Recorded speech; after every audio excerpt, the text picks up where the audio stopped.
gained independence in 1965, the Gambia was one of the most peaceful and democratic countries in Africa. But from the ravages of slavery and colonialism, Gambians are about to experience more. With a young civil service, budding economy and poor population, a devastating history chapter is to be written in the summer of 1981. Conflict rears its ugly head, chasing away the long-cherished post-independence peace of the country. Kukoy Samba Sanyang is prepared to oust the democratically elected government of Sir Dawda Kairaba Jawara. But friendship with world democracies pays off for the rescue of a country which finds itself helpless in the hands of those who call themselves the Supreme National Revolutionary Council. Kukoy Samba Sanyang leads this movement. I was half awake when I heard someone screaming on the radio, because I always sleep with the radio on. And it kept on going for a while. Then I said, well, this is unusual to have a drama being played at this time of the day in the morning. And then I got up and really realized that there was someone shouting those things on the radio actually at that very moment at the Radio Gambia, mile 7. However, this event comes after red security signals to which the Jawara regime allegedly turns a blind eye. We are now in the 1980s.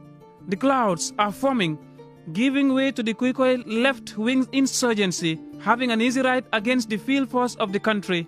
The establishment of Movement for Justice in Africa, MOJA, by Liberian Togbana Tipote, is reported to have inspired revolutionary activities among the youth in Liberia, Ghana and the Gambia. In Gambia, one can see graffiti on the walls of the capital city and provincial towns calling for violent means of changing government by fighting. Shall we have a change is among the writings on walls.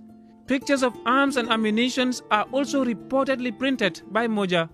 Literally, the government failed to see the writing on the wall. The 1981 coup d'etat was in the woodwork long before 30th July. Everybody saw it coming. That is why, as a historian, I believe one explanation why it happened was just the PP government had quite a reckless approach to security. The Gambia's Socialist Revolutionary Party is subsequently born. The party is led by Dr. Jibril George, who, in an interview with Britain's The Sun newspaper on July 29, 1980, had expressed the need to overthrow the Jawara administration. The Movement for Justice in Africa's Gambia's chapter and the Socialist Revolution Party gave rise to radical ideologies for change among Gambian youth. As their revolutionary fervor gains momentum, Jawara's boat, Mansa Kilaba, and his yacht, Barajeli, are burnt. Things were happening, to tell anybody that, a cataclysm might be in the offing. Well, I mean, a huge eruption of anti-government, violence. Because to add to Moja, he also had other revolutionary groups in Banjul and Serekunda. On the 27th October 1980, Commander Eko Mahoney, the deputy commander of the Gambia Field Force, a paramilitary wing of the police force, was shot dead by Mustafa Danso, a constable in the same force. This incident is believed to be one of the catalysts of the events that were to unfold in the summer of 1981. Such deadly and destructive activities, coupled with telephone threats to senior government ministers, leave the government with no option but to ban the underground movements by decree. As a consequence, they were never registered under Gambian law. I wouldn't really say all those incidents disconnected, in my view, prepared my mind for what happened in 1981. In fact, I think what was attempted in 1981 by its sheer recklessness. The Gambia's Field Force, a paramilitary wing of the police, suffers from disaffection among its personnel. The force is not the best place to be for many young people, even though unemployment is high in the youth population. An armed rebellion seems imminent. This wouldn't be a military-led rebellion, as was the case in many African countries, but a civilian uprising whose appetite for power could not be satisfied through the ballot but the bullet. It was a reckless action by a group misguided youths who were manipulated by Kukoi, who was motivated by nothing more than hunger for power, compounded by the fact that he had very little education and no culture of respect for the Gambian people and their will, because the wishes of the Gambian people had been expressed. So by trying to subvert that, overthrow that government, he was showing disrespect above all to the Gambian people. Still in the 1980s, the youth of the country accused the Jawara administration of corruption and nepotism. Their efforts for change through the ballot continue proving fruitless. Jawara keeps sweeping the polls with landslide after landslide. We also had, incipient economic malaise, youth unemployment. And it was at this time, 78, 79, that the first instances of corruption were being reported in the Gambian press. It is in the lead-up to this time that a man born to a Jola Roman Catholic family of farmers in 1952 in Fonyi, at the age of 24, finds his way into Gambian politics. After his heavy defeat in the 1977 parliamentary elections under the banner of the National Congress Party, he appears to throw in the towel, searching for another means of rising to power. The Marxist-oriented young man therefore visits Guinea-Conakry, Freetown, the Soviet Union, Sweden and Libya for preparations. He is never seen again after he left in the early part of 1978 till D-Day in 1981. But how prepared is he really to break into an already established democratic power of Sir Dawda Kairaba Jawara? His journeys to the Soviet Union, Libya and other communist socialist countries could be interpreted as a way of preparing in both ideological and military capacities. He is believed to have received the backing of countries which subscribe to Marxist political ideology. Trial evidence could later show that two of Kuikoi's men, Pap Seka and Usman Bojang, indicate that Kuikoi went to Guinea-Bissau to secure arms.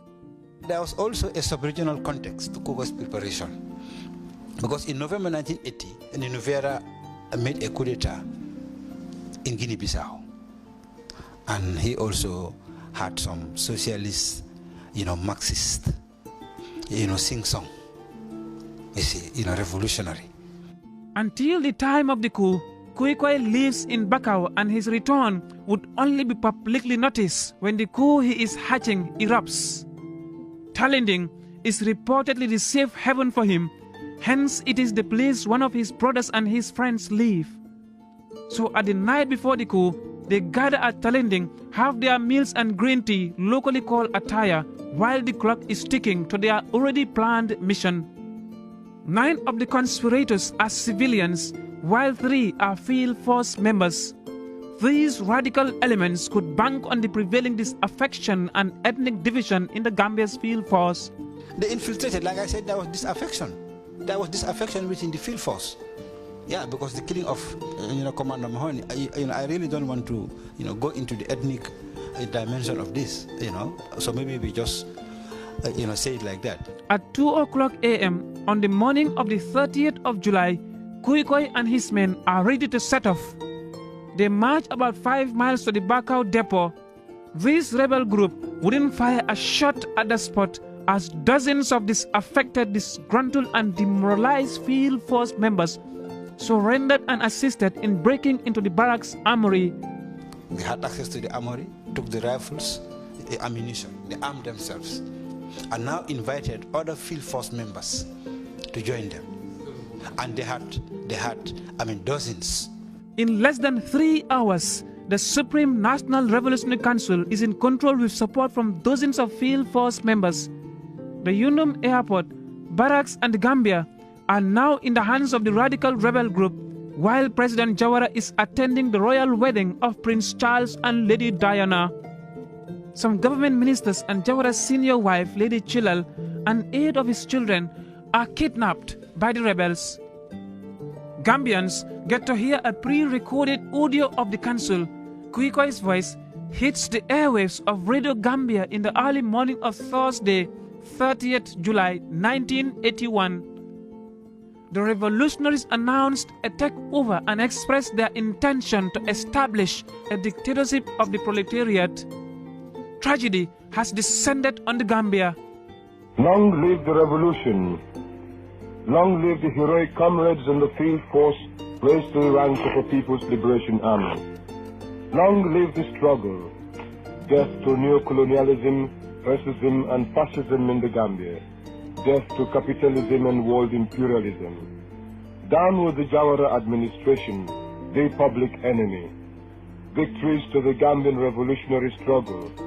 Victories to the oppressed people of the Gambia. Honor to the people. Glory to the people. Comrades in the struggle, fellow Gambians, rally behind the Supreme Council of the Revolution, SCR, with the chairman, Kukoi Samba Sanyang. Among their first victim is Kikala Balde. He is the assistant commander of the police. Balde is gunned down by the rebels. The Central Police Station in Banjul turns out to be the safest hideout for the Inspector General of Police and many senior government figures, including the Vice President and some other government ministers. The rebellion is not yet able to lay their hands on the Central Police Station, as the police have an armory at their disposal, allowing them to resist the insurgency. A defense screen is created at the place. Loyal elements of the police are ready to defend the Jawara regime. I managed to call the police station. I remember somebody received the call and passed me to, it was Mas Jara, who was the deputy IGP, who received the call, and I told him I wanted to speak to the vice president. I wanted to let him know that Sadauda would urgently need for him to call back because the communication was incomplete, and that so Mas said hold on, and after a while Hassan Musa himself came on the line. I remember very well he spoke to me, and he called, as he always called me Demba. He said, Demba, this country, we are in trouble. It's a very serious situation. Being able to resist the rebellion at the police headquarters, Hassan Musa Kamara, the vice president, is able to communicate with the outside world. Information about the coup has gone viral among the international community. By midday of 30th July 1981, the rebels start distributing arms to civilian supporters. Public order has broken down. Convicts in the Mile 2 prisons are released. Kuikoi and his men have lost control over an atmosphere of disorderliness they had never estimated. And hardcore criminals came out. Some of them laid their hands on these AK-47s. One of them stayed in our street where I was staying in Banjul, had been in prison for many times before. And on that particular day he was released, he picked up a gun and came back to home where he lives in Banjul, which is our street. That very night he kept us hostage because he found us sitting around discussing what was happening, and he said, no, this is my street and I'm armed.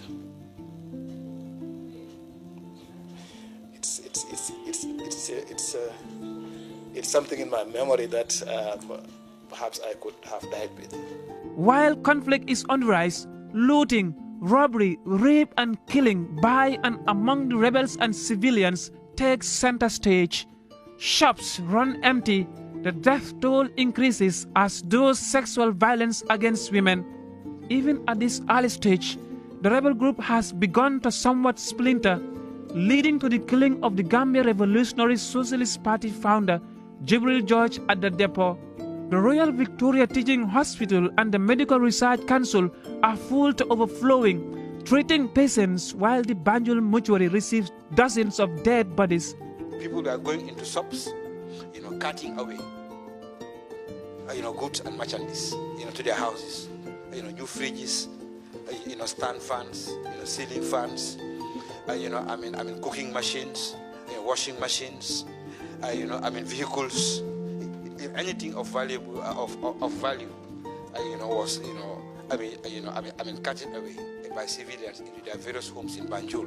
Now, as you can see here, even textile. Here's a looting scene, in Hagan Street, in Banjul. Even textile shops, were attacked. Nobody actually knew what was unfolding.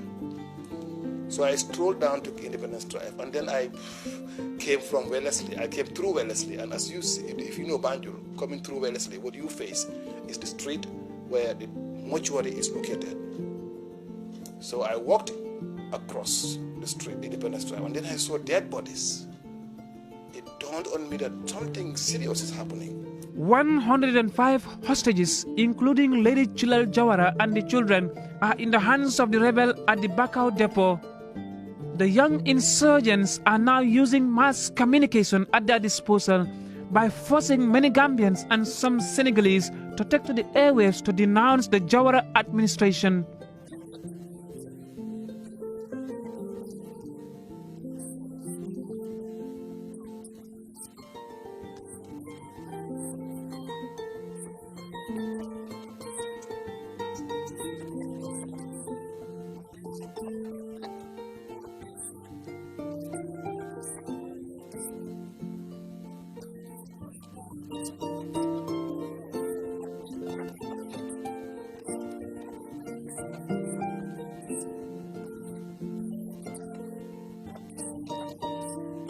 The Gambia's High Commissioner to Senegal is also at the center of events as he tries to play the tool of diplomacy at his disposal. He is Bakary Bunjal Dabo. Invoking the 1965 Mutual Defense Pact between Senegal and the Gambia is one tool in his diplomatic armory. Only a neighboring country can help in such an emergency. The Defense Pact was signed with Senegal on the same day the Gambia gained independence from Britain. The rebellion comes as a surprise to Jawara, who believes democracy means security at home. Senegal President Abdou Diouf is contacted and convinced of the need for military intervention. Both head of state share the belief that the rebellion is externally motivated. Abdou Diouf therefore wastes no time in giving the green light to his military to intervene. Very swiftly, operational deployment by the Senegalese military command swings into gear. The military needed that. They needed that kind of intelligence to know what kind of atmosphere they are going to send their troops. So I was there when Bayandeng come online on the radio line, and I could hear him speak very distressed. He was saying in French, "Il y a des morts, il y a des morts. There are dead people all over. The rebels, some of them are on drugs." He was saying that very strongly. The insurgents are not happy with Senegal's intervention, and they demand the immediate withdrawal of Senegalese troops. They describe the military intervention by their neighbor as Senegalese meddling in Gambia's domestic affairs. Kukoy and his men called for the OAU and UN member states to condemn Senegal's military intervention. But Abdou Diouf, the president of Senegal, defends his action, saying the coup is a threat to his country's security. A shell-shocked Jawara lands in Dakar early in the morning of July 31st, 1981. When the Senegalese were landing, the Senegalese troops were landing in Banjul to restore democratic order, Kukoy walked to Sirif Diba's house. Sirif Diba was then leader of the opposition, to ask for the number of Gaddafi. Kukoy told Sirif Diba, "I want Gaddafi's number because he promised me something and now it's time to get it because the Senegalese have invaded the Gambia." The international community, most of whom are affiliates of Western-style democracies, condemned the coup in the strongest possible terms and promised support of the seemingly losing Jawara government. I was called and taken to the presidency to be informed officially that the government of Senegal had decided to intervene and to intervene decisively because they were convinced by what we, the Gambian government, told them, and also based on other information, intelligence they had, that the incident was an externally inspired violent military action trying to topple the government. Being threatened by Senegal's never-retreating troops, Kuikoy Samba Sanyang, goes on Radio Gambia and threatens to execute 29 hostages, including all Jawara's 8 children and wife, and some members of his cabinet if the Senegalese troops do not withdraw. In his words, "I will kill everyone in the hospital and I will have no pity for Jawara and his family." The execution deadline passes without any further action from the council. The rebels again go on Radio Gambia to appeal to its suspected allies, Guinea-Conakry, Guinea-Bissau, and the USSR, to resist the Senegalese troops.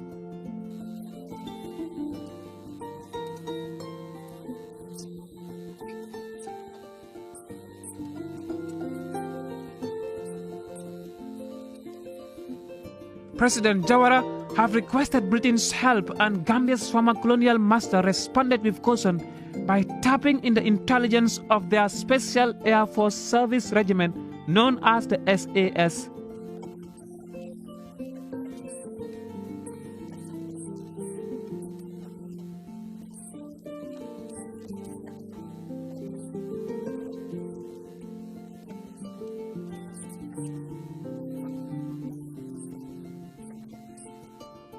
A detachment comprising 2 British military personnel, one in the person of the then Major Ian Crook and an unnamed surgeon, land in Dakar on the second day of the armed rebellion and find their way to the Gambia. These 2 British men are received by Mr. Clive Lee, a British former commando who had retired to the Gambia. Dressed in civilian clothing and with grenades, a pair of Heckler submachine guns, Browning high-power pistols at their disposal, they are ready to rescue Jawara's family and crush the coup.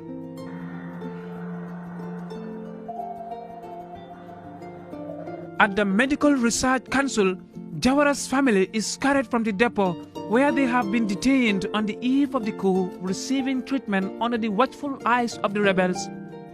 The SAS men disguise themselves as doctors and by soft words deceive the rebels into disarming themselves. Without a gunshot, they therefore cast their net onto the rebels and get Jawara's family and other hostages released.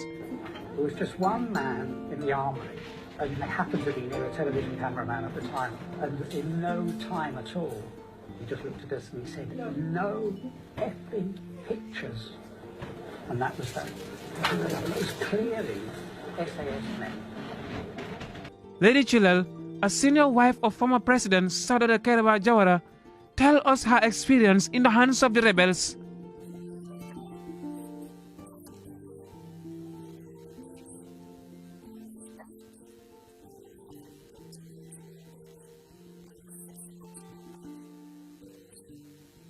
When the British SAS men arrive, they find the Senegalese paratroopers in action. They subsequently joined the professionally French-trained army to create a strong force to mob out the rebels. Having completed their mission, after Jawara's return to the Gambia onto the 4th day of the insurgency, they fly back to the United Kingdom. The 2 SAS men upon return at home nearly face being court-martialed for exceeding their order to observe and advise. According to military sources, when Mrs. Thatcher heard about the SAS's role, she personally intervened. Instead of getting rid of them, she suggested that they should be decorated. After 2 days of calamity in the Gambia, escorted by Senegalese security, President Jawara has flown back to the country to resume his seat of power. At home, the dust is yet to completely settle. On his arrival, Jawara holds a press conference in front of many journalists, including the international press. In this press conference, Jawara claims that he has evidence to show that those who have staged the coup got extensive training, arms and advice from outside countries. He calls for calm and promises victims' families of the coup a thorough investigation into the matter, after which culprits will be brought to book. The next thing they did, was to apprehend anybody, who was carrying a gun. Okay? And this is a scene of, the Senegalese soldiers working together with the, remaining loyal, Gambian police officers. Arresting, alleged coupists. Okay? And like I said, 2,000 people were arrested in connection with the 1981 coup. So in fact, there was another commission, okay, which was, led by Alaji Syekh Diouf. I think that commission was basically to now go over, the list of these 2,000, arrested people, to make sure that nobody who was not guilty, remained in detention. Okay, so that also was a very, successful, enterprise. The president also announces that he will set up a commission which will be in charge of recovery and control of looted items. When the commission swings into action, dramatic scenes unfold.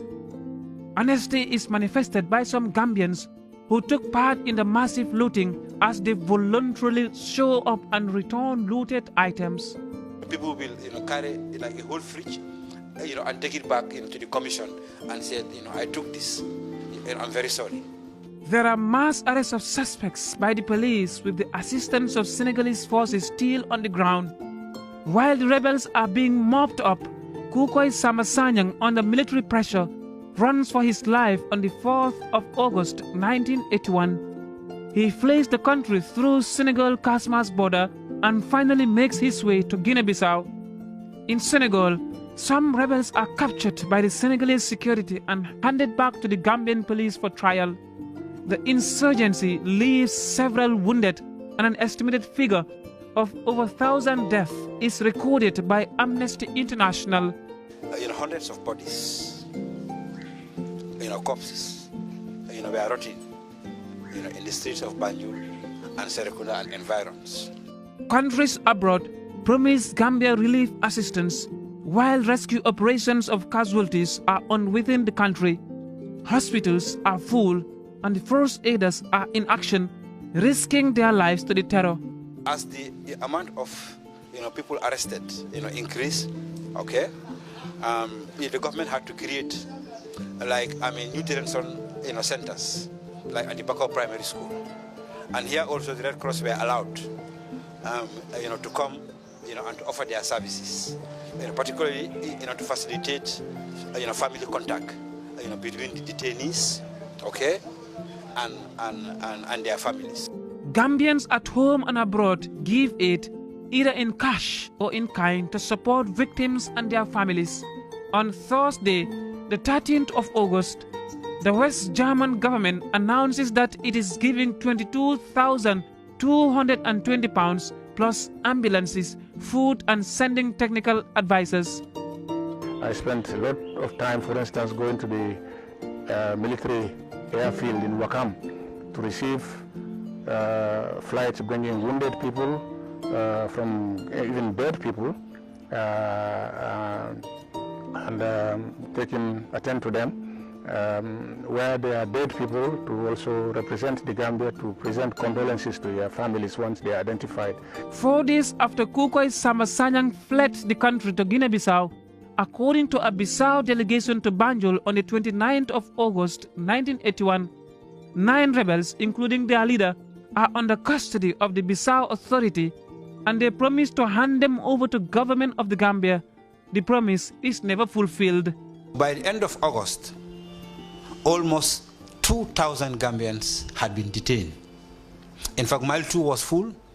The prison in Georgetown was full. The Josong prison was full. So they had to use Bakau Primary School as a new detention center, and the Birkama, and also, to use a facility in Birkama as another detention center. Following the aftermath of the short but bitter first-time experience of a coup in the Gambia, Yundum Airport, which was shut in the wake of the coup, is declared open for business on Monday, 10th of August, 1981. Less than 2 months after the coup in 1981, Danso, who shot and killed the Field Force Commander Eko Mahoney in 1980, was found guilty and sentenced to death and executed, marking the first time since independence that an execution was carried out in the Gambia. 6 months after a narrow escape from the abortive coup of 1981, Senegal and the Gambia formed a loose confederation. Among the motivation of the confederation was to foster cooperation between the Gambia and Senegal, in which security and defense of their people in the wake of aggression is paramount. On the 12th of November 1982, the agreement is signed by Sadada Kereba Jawara and the President of Senegal, Abdou Diouf. We have photos here in the museum, showing the signing of the Confederal Agreement at Kaur. While the government and its supporters defended the move, the Confederation is criticized by some Gambians, particularly among the educated elite.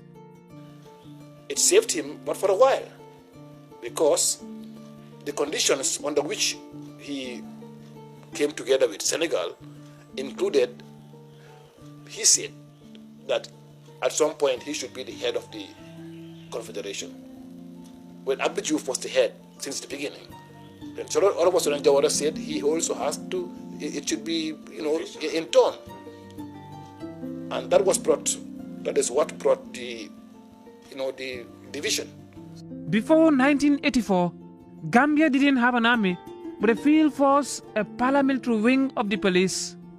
It composed of about 500 men whose competence to handle defense and security in the country was poor, as events showed. From 1981 to 1984, Jawara's security was in the hands of the Senegalese force of the gendarmerie. After the Kukoi incident, we had to draw lessons from that experience. And one of the weaknesses we found was that the Gambia as a state had very weak security institutions, because apart from the main police, we only had a paramilitary unit called the field force, which was in terms of capacity very, very weak. Not only weak capacity, but discipline was bad. So really, for a country to rely on that for its security, we found out was not good. The Senegambia Confederation, formed in the wake of the abortive coup, was headed by Senegal President Abdou Diouf. The presidency was not rotational. The romantic relationship between the Gambia and Senegal, bound by the Confederation, wouldn't even last a decade. On the 30th of September 1989, Senegal's government, without consultation with its Gambian counterpart, announced unceremoniously their withdrawal from the Confederation. The two-state confederation is thus completely dissolved by Senegal's decision to withdraw. So he started giving his back to the Gambian security and mortgaging our future to the Senegalese security for his own personal safety. Or not for the country's personal safety, but for his own personal safety. And that saved him. It saved him, but for a while, because the conditions under which he came together with Senegal included, he said that at some point he should be the head of the Confederation. When Abdou Diouf was the head since the beginning, then all of a sudden Jawara said he also has to, it should be, in turn. And that is what brought the division. Gambia is now left alone to manage with its own security constraints.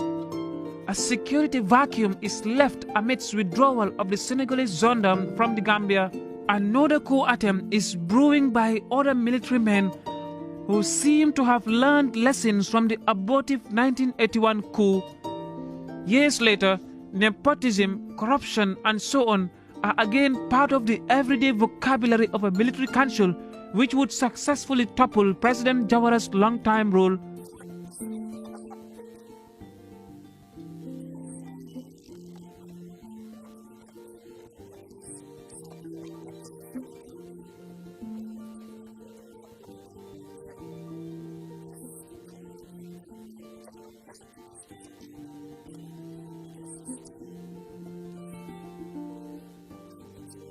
One Gambia, one people, one nation is the slogan for a Gambia which claims to be still new since independence. The country is moving forward and positive change is needed, but change can only come when Gambians learn from history and do not allow themselves to be trapped in the negative experiences of the past.